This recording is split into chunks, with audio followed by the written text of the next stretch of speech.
네, 반갑습니다. 김민혁입니다.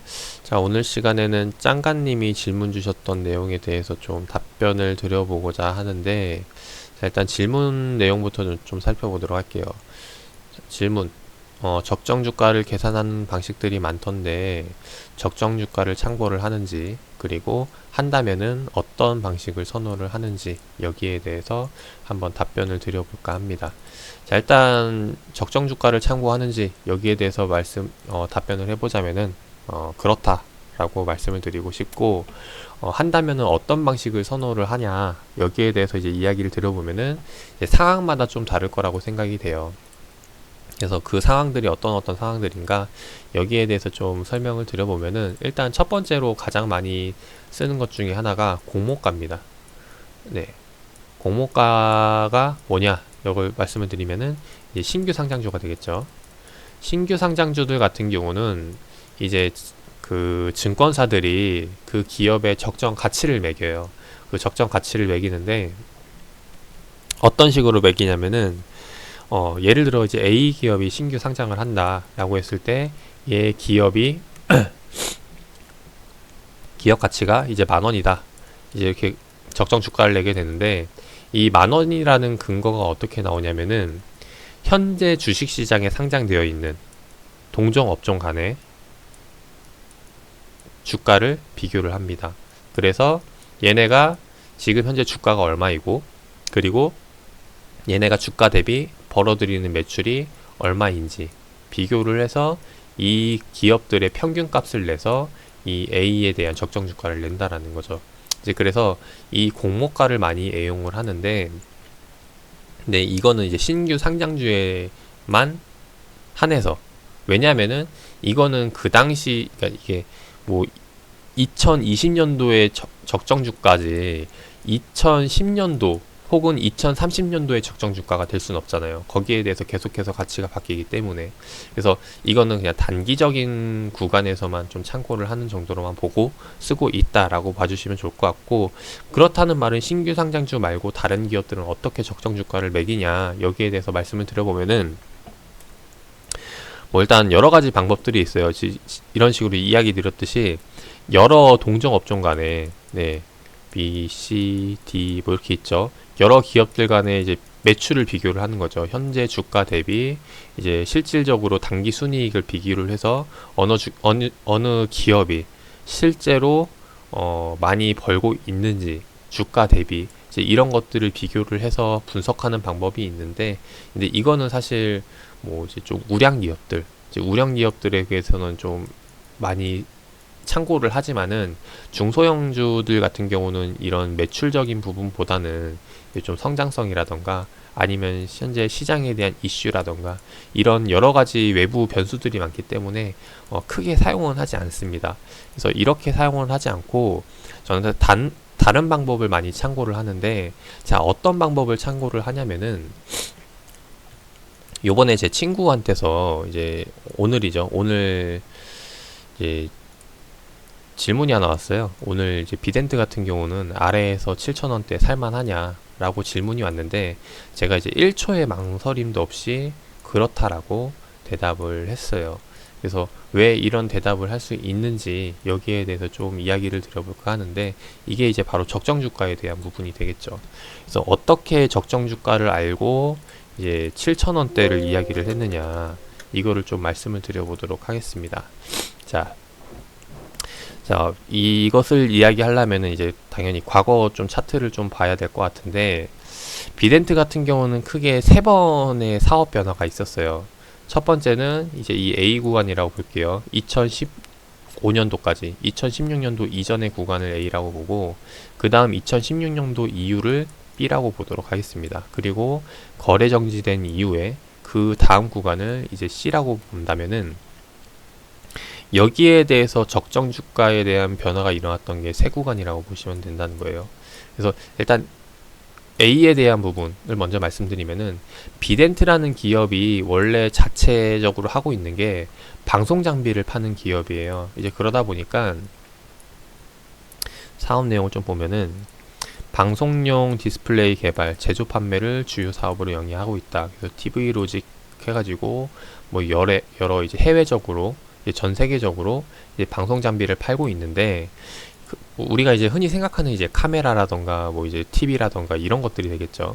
이런 것들을 파는데 생각을 해보면은 이런 제품들 같은 경우는 뭐 이제 꾸준히 판매를 하는 게 아니죠.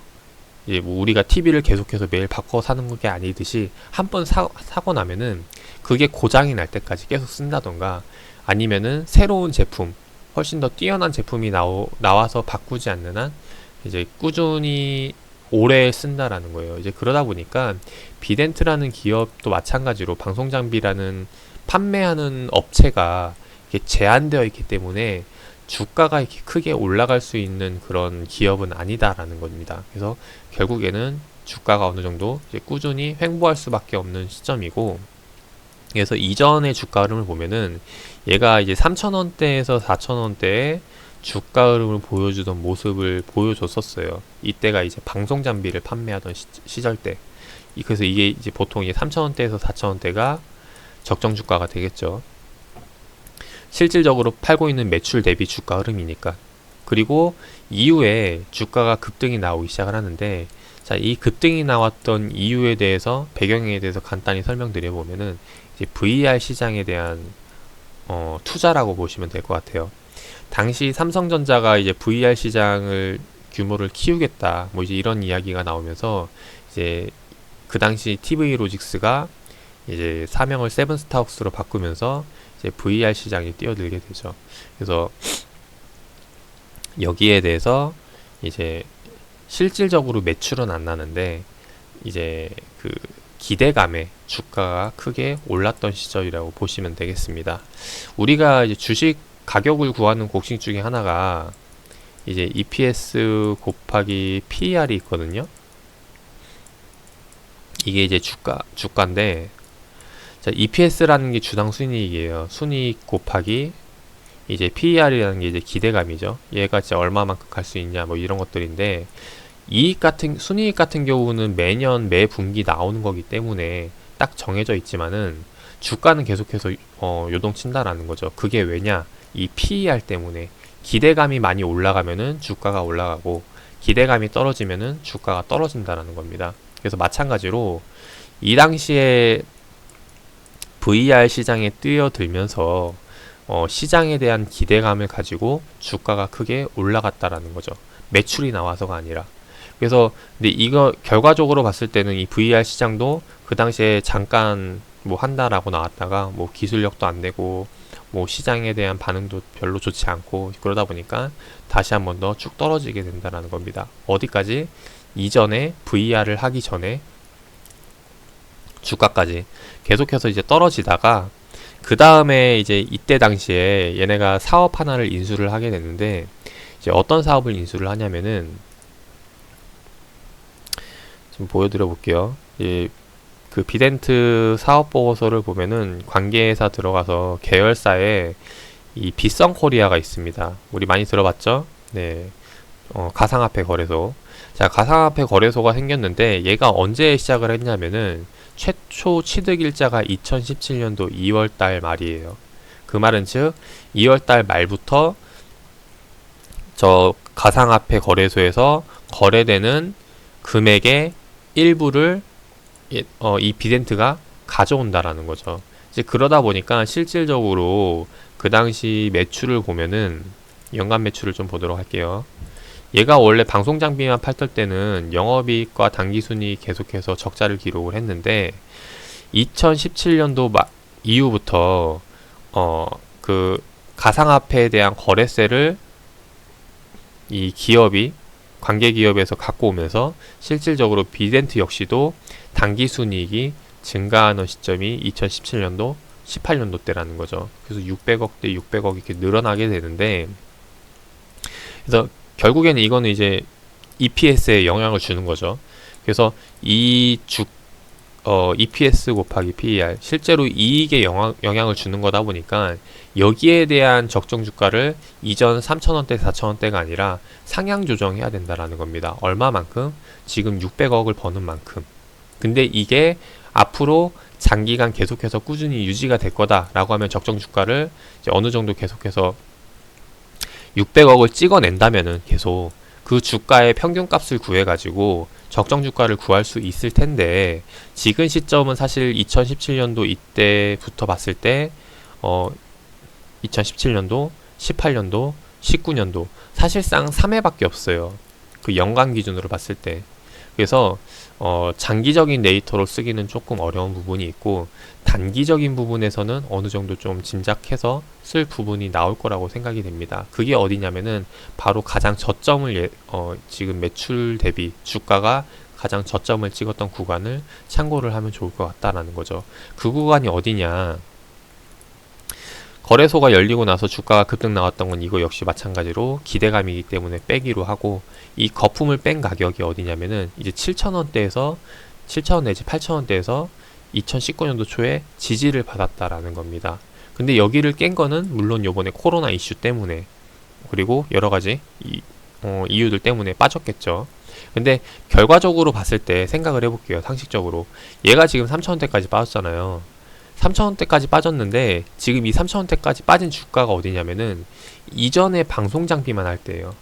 과거 2015년도 그 당시에 방송 장비를 팔 때 가격이 3,000원대였잖아요. 지금도 3,000원대라는 거는 이 가상화폐에 대한 거래소에 대한 가치를 전혀 생각하지 않는 가격이라는 거죠. 근데 여기에 대해서 벌어들이는 매출이 분명히 존재를 하고, 그리고 거기에 대해서 가치를 매기게 된다면은 실질적으로 이 비덴트의 기업 가치는 3,000원보다는 그 위가 될 것이다 라는 게 일반적으로 생각할 수 있는, 그냥 대충 봤을 때 주가 흐름과 실적 대비 비교를 했을 때 생각할 수 있는 부분이 아닐까 싶습니다. 그래서 이런 부분으로 봤을 때, 그래서 친구가 7,000원 아래면 살만하냐 라고 했을 때 1초의 망설임도 없이 그렇다라고 이야기를 드렸던 부분이고, 근데 여기에 대해서 또 하나 제가 생각을 하는 게 뭐냐면은 현재 경기 상황이에요. 무슨 상황이냐면은 지금 코로나 이슈로 인해서 최근 2020년도 이후에 지금 미국에서 양적 완화를 시작을 했죠. 경기가 계속해서 안 좋아지고 떨어지다 보니까 생산도 감소를 하고 그러다 보니까 지금 계속해서 돈을 찍어내면서 돈을 풀고 있습니다. 그게 지금 미국이 하고 있는 정책이기도 하고, 그래서 과거 양적 완화 때 이게 먹혀들었어요. 그리고 요번에 또 다시 한 번 더 이렇게 양적 완화를 하면서 지금 경기를 방어를 하려고 하고 있는데, 계속해서 미국이 이런 상태로 나온다면은, 그러니까 자국민 같은 경우는 계속해서 돈 찍어내가지고 하면은 1차적으로 가장 많이 수혜를 보는 곳이 되겠죠. 왜냐면 거기서 돈을 찍어내니까. 근데 그 돈을 찍어냄으로써 걔네들은, 미국인들은 수혜를 많이 받지만은 이걸로 인해서 뿌려지는 이제 다른 국가들 간, 혹은 2차적으로 그 돈을 가지고 쓰는 업종이라던가 기업들이 그 다음 수혜를 볼 테고, 그 다음으로 보는 게 그 2차 다음으로 3차 기업들이 돈을 받는 기업들이 되고, 그리고 최말단이 어디냐면은 이제 봉급자예요. 월급을 받는 사람들. 월급을 받는 사람들은 이 미국이 돈을 찍어낸다고 해서 이게 바로 급여가 올라가는 게 아니죠. 이제 그러다 보니까 실질적으로 직장인들 같은 경우는 가장 취약한 구간에 서 있는 시점이 이제 이 구간이라고 보시면 됩니다. 근데 사실상 이제 사업을 하는 분들보다 이 그러니까 월급을 받아가는 직장인들이 더 많은 게 지금 시점이고, 그리고 이제 중산층, 그리고 그 아래로 있는 사람들이 많은 시점이고, 근데 그 부분이 지금 현재 문제가 되고 있다는 거죠. 그래서 실질적으로 이렇게 돈을 찍어낸다고 해서 여기에 대해서 근본적인 해결책이 과연 생길까라고 했을 때는 개인적으로 좀 조금 이해가 안 되는 부분이 있기도 하고, 그리고 이게 장기적으로 지속된다면은 만약에 오늘도 먹힐 수 있어요. 이번 양적 완화가 먹힐 수 있지만은 두 번, 세 번 계속해서 먹힐까? 그거는 아니라는 겁니다. 이게 계속해서 먹히지 않는다는 거는 거기에 대해서 신뢰를 잃는다는 거고, 신뢰를 잃게 된다는 거는 결국에는 이제 화폐 가치가 떨어진다는 거죠. 화폐 가치가 떨어지면 여기에 대한 수단을 대응할 수 있는 게 이제 찾아야 되는데, 일단 대표적으로 이제 금이 되겠죠. 그래서 지금 현재 금값이 계속해서 올라가는 이유이기도 하고, 그 다음으로 대체할 수 있는 게 뭐 이제 과거 시대처럼 이제 물물 교환을 한다던가 이제 물건 대 물건을 교환을 한다던가. 근데 그런 시대까지는 가지 않을 거고 이제 금을 대체할 수 있는 게 또 이제 지금 시점에서 가상화폐라는 거죠. 그래서 이제 비트코인이 다시 한 번 더 거래가 일어날 붐이 될 가능성이 높다라고 보여지는 부분이고, 이런 거래가 늘어나면은 결과적으로 다시 한 번 더 돌아오면은 비덴트가 뭐 하는 거예요? 거래세를 먹기 때문에 여기에 대해서 지금 과거 600억을 찍었는데 이제 600억대를 계속 유지하거나 혹은 다시 한 번 더 600억대보다 더 끌어올릴 수 있는 그런 부분이 생기지 않을까 합니다. 물론 여기에 대한 조건은 지금 현재 가상화폐 거래소가 더 늘어나지 않는다는 시점 하에 이제 이런 것들이 볼 수 있을 텐데, 그래서 이런 관점으로 이제 적정 주가를 찾아 나가는 거죠. 그래서 왜 이렇게 해서 찾아 나가냐, 이 부분을 좀 먼저 말씀을 드려보면은, 우리는 뭐 이제 전문적으로 주식을 하면서 이제 분석하는 이제 뭐 증권사에 이제 몸담고 있는 이제 그런 투자자가 아니기 때문에 너무 많이 시간을 할애해서 적정 주가를 찾아가지고 매일 매월 이렇게 비교 분석해서 그 차액을 먹기 위해서 이제 그럴 만큼의 노력 대비 실제로 그런 수익을 끌어낼 수 있을지는 좀 미지수라는 겁니다.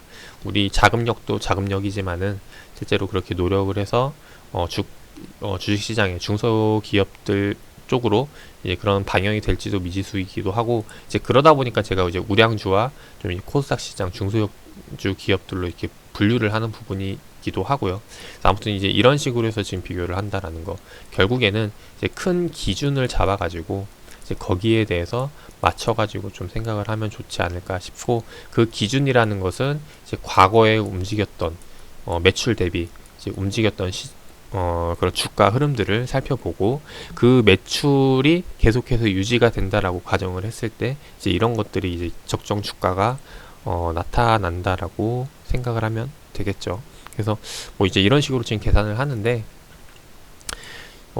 이제 다 방법이 여러 가지가 있어요. 이제 제약주들 같은 경우는 또 제조업이 아니다 그러니까 제조업도 있지만은 지금 매출을 꾸준히 내지 않는 기업들도 있다 보니까 여기에 대한 적정 주가는 또 기대감에 편입해서 기대감 부분을 좀 많이 들어가는 부분이기 때문에, 그래서 이런 것을 또 어떻게 적정 주가를 낼지 이런 것을 굉장히 지금 제가 비덴트를 이야기 드렸던 것과는 또 다른 방식으로 접근해야 하는 부분이기도 하고, 아무튼 이런 식으로 적정 주가를 쓰고 있다라는 것 정도로만 봐주시면 좋을 것 같습니다. 뭐 질문 주셨던 게 이제 적정 주가를 참고하는지에 대한 부분, 그리고 한다면은 어떻게 선호를 하는지 이런 것들에 대해서 좀 이야기를 드려봤는데 뭐 도움이 되셨나 모르겠네요. 도움이 되셨다면은 잘 참고해가지고 내 것으로 만들어 보시길 바라겠고, 제가 이렇게 이야기를 드리는 이유는 결과적으로는 저도 이제 도움을 받기 위해서 라는 거. 그래서 카톡방에서 제가 이제 올려드린 영상을 참고해서 써보는 거죠. 뭐 이런 기업에 이렇게 해서 적정 주가를 낼 수 있을지 한번 써보면서 한번 올려주시기를 바라겠습니다. 그래서 저도 한번 참고해서 보도록 하고, 만약 이제 그런 부분에 있어서 조금 수정해야 될 부분이 있다, 혹은 좀 더 참고해야 될 내용이 있다면은 추가적으로 제가 올려가지고 공유를 드려보도록 할게요. 아무튼 이런 식으로 한다라는 거 알아주시면 좋을 것 같고, 투자에 참고하셔가지고 좋은 결과 나오시길 바라겠습니다.